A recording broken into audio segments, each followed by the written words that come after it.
किन्ने अरसे हो गया ब्याह नूं? तकरीबन मैक्सिमम 2 साल हो गए। 2 साल क्या बात है सर। लव मैरिज की है?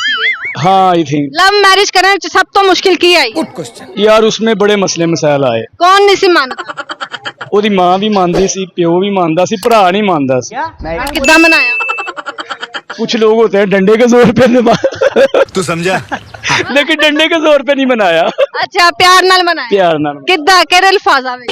ਇਹੀ ਕਿਹਾ ਯਾਰ ਤੇਰੀ ਭੈਣ ਨੂੰ ਚਾਹਨਾ ਮੈਂ, तेरी भैन नूं चाहना कहना चल तेरी भैन नूं लेकिन मान गई। मान गए? हाँ जी मान गई। अच्छा कितना टाइम लग गया तुहानू सारी करन च? कम से कम तकरीबन कोई 6 मंथ तो ऐसे ही गुजर गए। अच्छा वैसे ही मानते मनाने में देख लो भाई। मनान मनून विच ते अपने मां प्यो वेस्ट नहीं हुआ। लेकिन ये है कि कहते हैं कि अगर किसी मंजिल पे पहुंचना हो ना तो उसके लिए मेहनत और जद्दोजहद की जरूरत है। आप मेहनत करेंगे फल तो मिलेगा, वो फल मिल गया मुझे। फल मिल गएगा हुण अगे बस फल नूं बूटे लगने ने। हाँ जी इंशाल्लाह जब बूटे को फल लगेगा फिर आपको मिठाई खिलाई जाएगी। चलो फिर तो ਅਸੀਂ ਵੱਡੀ ट्रीट लवांगे इंशाल्लाह हम दे। अच्छा एम दे। अच्छा मैनू ऐ दसो कुड़ियां दा सब तो ਵੱਡਾ ਝੂਠ ਕੀ ਹੁੰਦਾ? यार मामा पास हैं, देख लो भाई। अब्बू आने वाले हैं, समझ रहे हो। भाई कॉलेज से अभी आया है, बाद में बात करूंगी। समझ रहे हो। और क्या उसको कहते हैं आज पैसे नहीं है, पापा से लेना भूल गई तो पॉकेट मनी नहीं है, आप ऐसा करो जायज कैश करवा दो, पैकेज करवा लूंगी। ਤੁਹਾਡੀ ਜਿਹੜੀ ਬੇਗਮ ਹੋ ਗਈ ਹੋਈ ਹੈ ਇਹਨੇ ਕਦੀ ਜ਼ਿੰਦਗੀ ਵਿੱਚ ਤੁਹਾਡੇ ਨਾਲ ਇਸ ਤਰ੍ਹਾਂ ਕੀਤਾ ਵਿਆਹ ਤੋਂ ਪਹਿਲੇ? को मैंने खुआया ही है। क्या बात है सर। हाँ जी जॉब करती? हाँ जी जॉब नहीं करती थी, इसने मुझे खिलाई। मापियों को लेके? हाँ जी समझ रहे हो। वो साहब सीयत है माशाल्लाह, उसने मुझे गाड़ी भी लेके दी, होंडा भी लेके दिया और मोबाइल भी। ਗੱਡੀ ਕਰੀ ਯਾਲਾ ਯਾਲਾ मैं कह सकना होंडा सिटी लेके देती। ਅੱਛਾ ਕਹਿ ਸਕਦਾ? हाँ भी सकना। ਨਹੀਂ ਨਹੀਂ ਰਹਿਣ ਦੋ, ਮੈਨੂੰ ਪ੍ਰੂਫ ਨਹੀਂ ਚਾਹੀਦਾ ਹੈਗਾ, ਮੈਂ ਵੈਸੇ ਹੀ ਗੱਲ ਦੀ ਬਿਹਾਫ ਤੇ ਮਤਲਬ ਯਕੀਨ ਕਰ ਲੈਣੀ ਹੁੰਦੀ ਆ। ਅੱਛਾ ਮੈਨੂੰ ਇਹ ਦੱਸੋ ਬੰਦੇ फोन भी होते ही आ रहे हैं ये। ਅੱਛਾ ਸੁਣੋ ਉਹਨੂੰ ਪਿਆਰ ਦਾ ਇਜ਼ਹਾਰ ਕਰੋ, ਫੋਨ ਸੁਣੋ। चलो भाई।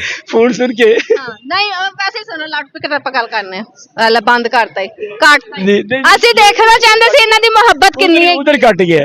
ਚਲੋ ਕੋਈ ਗੱਲ ਨਹੀਂ ਖੈਰ। ਅੱਛਾ ਬੰਦੇ ਦਾ ਕੀ ਸਭ ਤੋਂ ਵੱਡਾ ਝੂਠ ਹੈਗਾ? ਤੁਸੀਂ ਕੀ ਝੂਠ ਬੋਲੇ ਆਪਣੀ ਬੇਗਮ ਨਾਲ ਅੱਜ ਤੱਕ? फंस गया। आज तक यही बोला कि अगर उसने मुझे बुलाया ना कि यार आज घर आ जाओ, हमने कहीं बाहर खाना खाने जाना है, तो बाई चांस अगर मैं बिजी हूँ तो मैंने कह दिया यार 10 मिनट बाद आऊंगा, वो 10 मिनट का 2 घंटा गुजर जाता है। कुछ भी। ये हकीकत है। ਕੁੱਟ ਪੈਂਦੀ ਫਿਰ? नहीं अच्छा।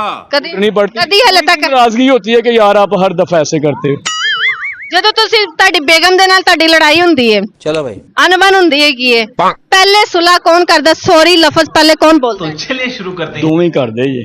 तुसी ये गल ਇੱਕ ਟਾਈਮ ਤੇ ਨਹੀਂ ਨਾ ਨਾ ਨਾ ਨਾ, ਇੱਕ ਟਾਈਮ ਤੇ ਨਹੀਂ। कर दे दोवें। नहीं। ਪਹਿਲ ਕੌਣ ਕਰਦਾ? अच्छा पहल ਗੱਲ ਕਰਨ ਚ ਪਹਿਲ ਕੌਣ? कभी मैं भी कर लेता हूँ, कभी वो भी कर लेती, ਅੱਛਾ ਮਿਲ ਜੁਲ ਕੇ ਹੀ ਹੈਗਾ। मिलजुल के। ਤੇ ਜਦੋਂ ਸੁਲਾ ਤੁਸੀਂ ਕਰਦੇ ਹੈਗੇ ਹੋ, ਕਦੀ ਤੁਹਾਡੀ ਬੇਗਮ ਨੇ ਡਿਮਾਂਡ ਰੱਖੀ ਹੋਏ ਮੈਨੂੰ ਅੱਜ ਬਾਹਰੋਂ ਖਾਣਾ ਖਵਾ, ਮੈਂ हाँ Shopping। ये आपने बात करी है सामा, मैडम सामा बहुत जबरदस्त। फिर बट कढ़ाई पे जाते हैं लक्ष्मी चौक, देख लो भाई। ਨਹੀਂ ਖਰਚਾ ਕਰਨਾ जिथे मैं ਤੁਹਾਨੂੰ ਲੈ ਕੇ ਜਾਣਾ ਹੁਣੇ। ਤੇ ਨਹੀਂ ਜਾਣਾ।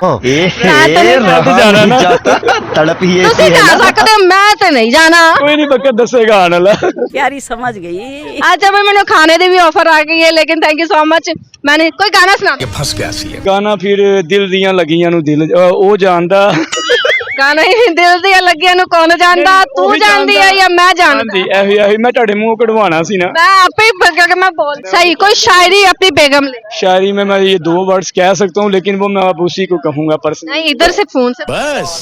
मैं ही कह सकना भाई आई लव यू। हाँ हाँ हाँ उनमें की कहा तुसी भी